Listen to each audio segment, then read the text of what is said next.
Perhaps the most honest, worthy compliments that can be paid a player come from those who played against him. If so, then Jim Brown is without peer.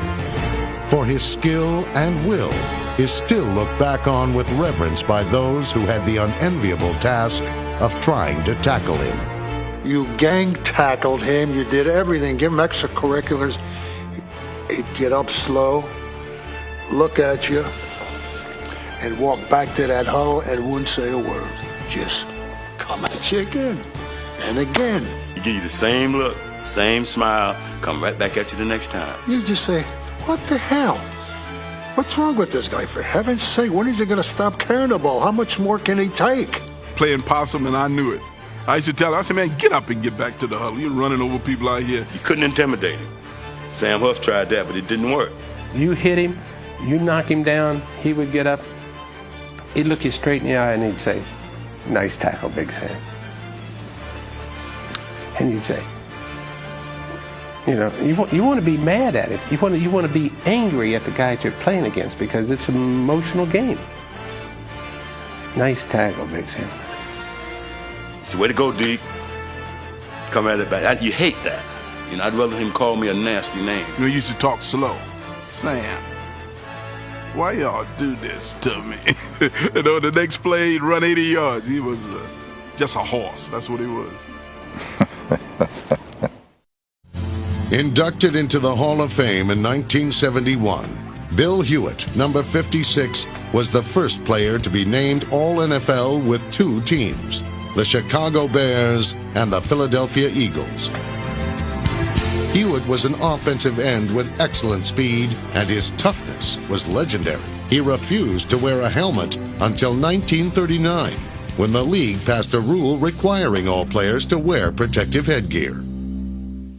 During his 9-year career, Frank Bruiser Kinard was a perennial all-star. The two-way tackle was the first player to win all league honors in both the NFL and the All-America Football Conference. Kinard was a devastating blocker who was at his best when the Dodgers ran their shovel pass play. He seldom needed a rest, playing nearly 60 minutes a game. He was so durable, he missed only one game in his entire pro career.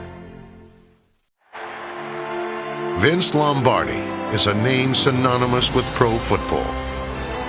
What we're trying to get is a seal here and a seal here and try to run this play in the alley. In the 1960s, he built the Green Bay Packers into one of the game's most celebrated dynasties. His teams won the first 2 Super Bowls, and after his death in 1970, the championship trophy was named in his honor. The standard he set in leadership and sportsmanship still inspires the coaches and players of the National Football League. Even during warm-ups, a fire burned within number 81 Andy Robustelli.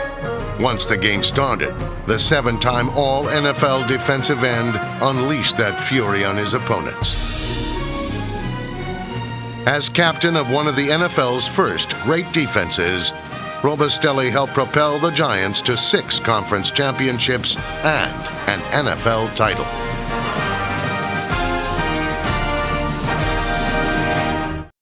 In the 1950s, Y.A. Tittle confounded opponents with a new play, the alley-oop.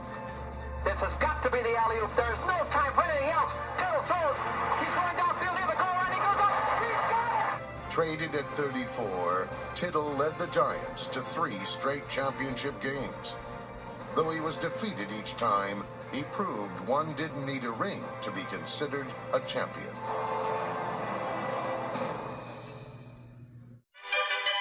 Known as the Dutchman, Norm Van Brocklin was one of the most spirited and colorful characters the NFL has ever seen. A member of the NFL's all-decade team of the 1950s, Van Brocklin won 3 passing titles and set an NFL record for most passing yardage in a game with 554 yards against the New York Yankees in 1951.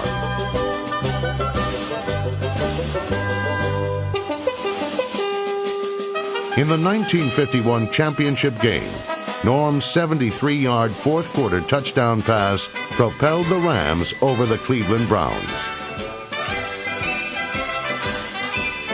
After 9 seasons with the Los Angeles Rams, he was dealt to the Philadelphia Eagles in 1958.